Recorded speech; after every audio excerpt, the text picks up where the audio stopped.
Hello students, स्वागत है एक बार फिर से आप सभी का आपके अपने यूट्यूब चैनल विष्णु सर में। देखिए, आज की वीडियो में हम चर्चा करेंगे षष्ठ पाठ और सप्त पाठ, जो हमारा छठा पाठ और सातवां पाठ है।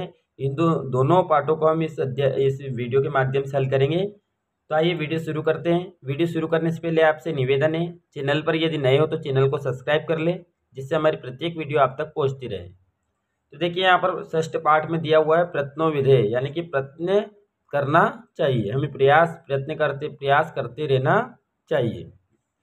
अब देखिए, यहाँ पर सबसे पहला जो प्रश्न दिया हुआ बहुविकल्पी प्रश्न है हमारा। यहाँ पर दिया हुआ जलम इत्यस्मिन् पदे वचनम अस्ति। देखिए, संस्कृत में 3 वचन होते हैं, एक वचन, द्विवचन और बहुवचन। तो जो जलम होगा वो क्या हो जाएगा हमारा एक वचनम, क्योंकि जलम जले जलानी। तो यहाँ पर जलम में कौन सा वचन हो जाएगा एक वचन। अगला प्रश्न देखिए, यहाँ पर दिया हुआ है कि कठिन कार्याणि अपि सरलानि भवन्ति। कठिन कार्य को किस प्रकार सरल किया जा सकता है, किसके माध्यम से? दोषारोपण, आलस्यन, प्रयत्न, विचार मंत्रण। तो यहाँ पर देखिए, प्रयत्न से यानी कि प्रयास करने से, चेष्टा करने से किसी भी कठिन कार्य को सरल किया जा सकता है। अब देखिए, यहाँ पर एक पदेन उत्तरम लिखत, यानी कि हमें एक पद में उत्तर देना है। कठिन कार्याणि अपि सरलानि कथम भवन्ति। देखिए, अभी हमने बहुविकल्पी प्रश्न में भी किया था ये प्रश्न। तो हमें एक पद में उत्तर देना है। तो प्रयत्न यानी कठिन कार्य को किस प्रकार सरल किया जा सकता है? प्रयत्न यानी प्रयास करने से। लक्ष्य प्राप्त किम आवश्यकम। लक्ष्य को प्राप्त करने के लिए क्या आवश्यक है? तो लक्ष्य को प्राप्त करने के लिए प्रयत्न यानी प्रयास करना आवश्यक है। जब तक प्रयत्न नहीं होगा तब तक हमें लक्ष्य की प्राप्ति नहीं होगी। प्रश्न नंबर 5वां देखिए, छात्रा अधिकान अंकान कथम प्राप्नोति। जो छात्र होते हैं वो कैसे अधिक अंक प्राप्त करते हैं? तो देखिए, प्रयत्न से ही छात्र परीक्षा में अधिक अंक प्राप्त करता है। किससे? प्रयत्न। तो यहाँ भी प्रयत्न करने से छात्र परीक्षा में अधिक अंक प्राप्त कर सकते हैं। प्रश्न नंबर 6 देखिए, नदाम मोहन कथम तरती। जो नदी थी उसमें मोहन को तैरना नहीं आता था, तो उसके लिए क्या था? अति कठिनम। नदाम मोहन कथम तरती अति कठिनम। उसको मोहन को तैरना अति कठिन लग रहा था, बहुत कठिन लग रहा था। प्रश्न नंबर 7वां देखिए, अस्माकं भारत देश कथम स्वतंत्रता पश्चात मुक्ता। जो हमारा देश है क्या करने से उसे जो पराधीनता थी, हमारी गुलामी थी, उसके बंधन से मुक्त हुआ। किस प्रकार बंधन से मुक्त हुआ? तो अस्माकं भारत देश प्रयत्न एवं स्वतंत्रता पश्चात मुक्ता, यानी कि प्रयत्न प्रयास करने से स्वतंत्रता, यानी हमारा देश भारत देश प्रयत्न करने से ही पराधीनता यानी कि गुलामी की जंजीरों से के बंधन से मुक्त हुआ। अस्माभि पुनः पुनः का विधेय। यहाँ पर दिया हुआ कि हमें बार बार क्या करना चाहिए? पुनः पुनः का विधेय। अस्माभि हमें बार बार क्या करना चाहिए? तो लक्ष्य प्राप्ति या हमें कुछ भी प्राप्त करना हो तो अस्माभि पुनः पुनः प्रयत्न विधेय, यानी कि हमें प्रयास करना चाहिए, प्रयत्न करते रहना चाहिए, हमें बार बार प्रयत्न करना चाहिए। प्रश्न नंबर 9 देखिए, कठोरा मृदुत्वम कथम प्रयाति। कठोरा मृदुत्वम कथम प्रयाति। तो यहाँ पर आ जाएगा कठोरा प्रत्यात मृदुत्वम प्रयाति। प्रश्न नंबर 10वां देखिए, जना प्रत्यन कुत्र आहरणम कुर्वन्ति।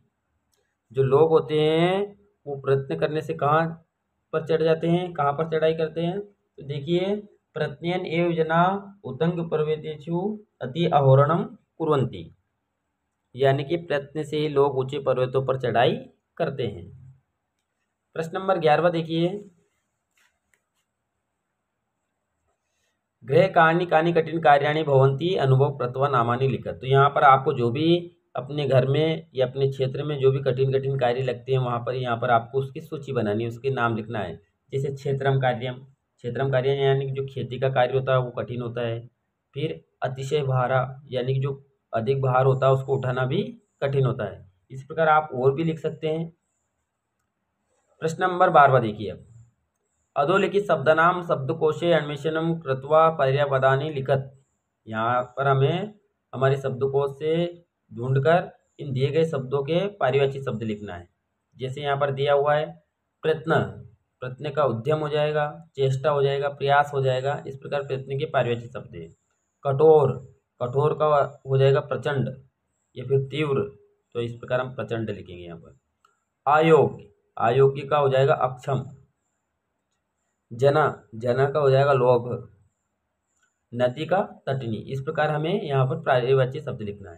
तो देखिए ये अध्याय हमारा 6 था, पाठ 6 था, प्रत्यय विधेय।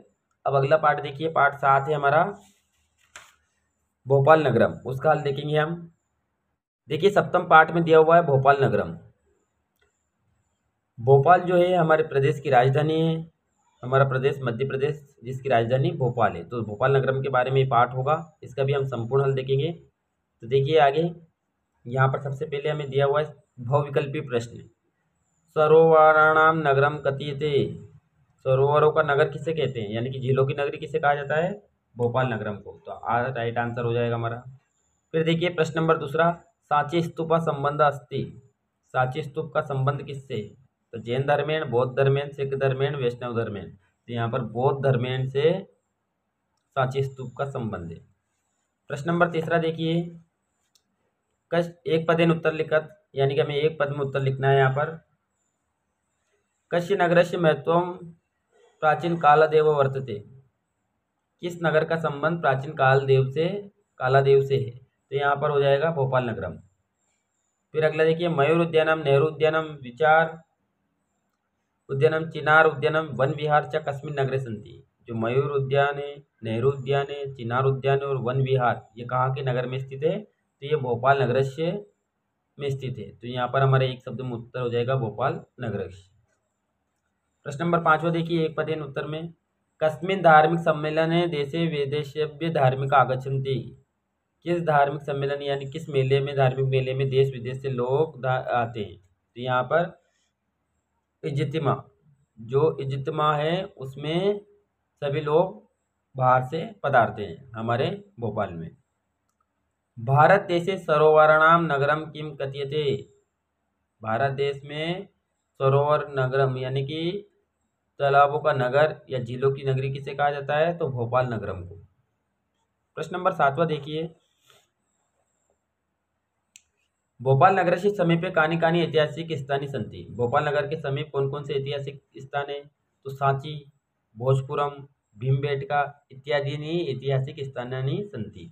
ये हमारे भोपाल के आसपास के स्थान है जो ऐतिहासिक है। लक्ष्मी नारायण मंदिरम कस्मिन् नगरे अस्ति, जो लक्ष्मी नारायण मंदिर है वो भोपाल नगर में है, तो लक्ष्मी नारायण मंदिरम भोपाल नगरे अस्ति। भारत भवनम कस्यम केंद्रम अस्ति, जो भारत भवन है वो किस क्षेत्र का केंद्र है, तो भारत भवनम कला केंद्रम, कला के क्षेत्र में, किसके क्षेत्र में, कला केंद्रम अस्ति।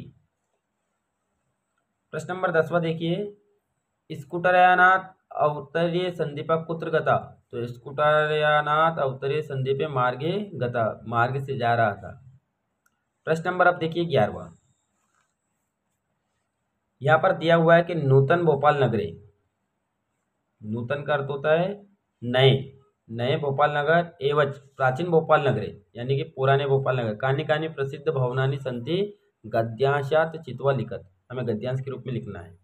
तो विधानसभा भवनम, लक्ष्मी नारायण मंदिर, सचिवालय, मंत्रालय वो नूतन भोपाल नगरे सन्ति, ये हमारे नए भोपाल के अंतर्गत निर्माण हुआ इनका, विधानसभा भवन का, लक्ष्मी नारायण मंदिर का, सचिवालय का और मंत्रालय का। और प्राचीन भोपाल नगरी में पहले से क्या स्थित थे, ताजुल मस्जिद, मोती मस्जिद, नेवरी मंदिर, गोपा मंदिरम इत्यादि सन्ति। अगला प्रश्न देखिए, प्रश्न नंबर 12, प्रश्न नंबर 12 में दिया हुआ है कि भोपाल नगर से कस्मिन् क्षेत्रे राजा भोज वायुयान स्थानकम अस्ति, भोपाल नगर के किस क्षेत्र में जो राजा भोज हमारा हवाई अड्डा है वो किस स्थान पर है, तो देखिए गांधीनगरे, गांधीनगरे राजा भोज वायुयान स्थानकम अपि अस्ति। तो देखिए इस प्रकार हमने अध्याय जो हमारा पाठ 6 था संस्कृत में, पाठ 6 प्रश्नों विधेय और पाठ 7 भोपाल नगरम, इसका संपूर्ण हल किया। वीडियो अगर अच्छी लगी हो तो लाइक करें, चैनल को सब्सक्राइब कर ले। Thank you.